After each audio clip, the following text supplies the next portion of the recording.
Mom, sasa venye nimegraduate hivi mimi niliona hiyo 4 years in campus sijaona kijana wamesota wana cheat. So nika settle na huyu mbaba. This is my man sasa. This your man. Unaona mom, unaona venye umeteseka. Imagine unapigwa jua kama mtu anauza unaenda shamba. Nikasema niacha tu nitoe mamangu block. At least nikuwe na mtu ako na do.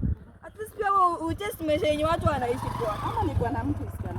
Hata kwa bwana mtu mama ni bwana ya mtu yawa. Ai bwana pesa dawe yawa. Hakuna pesa. Karibu nyumba ya wenyewe. Mama wewe utulie. At least kama bibi yake alifariki ingekuwa ni at least yawa. Bora uishi umaisha fiti. So excuse me. Have this. This is a check. Yeah, this is a check, First of all, excuse me, mom. Mimi naitwa daktari. Okay, I'm doctor consultant and also physician and also a penetrator. So sina time, nilikuwa nikuje tu nikusaidie na pesa kidogo. Basi mungejea harusi ya mimi. Kuna flight nakosa. So nini? Umebeba zile bag? Nimebeba. So mom, acha nikuweke hii amount kidogo niongeze nayo check. Ndio hiyo. Alafu nitakuwekea tena 100k next week. So mom, utakuwa unapata 100k monthly. Plus tutakuwa tunakupeleka vacation.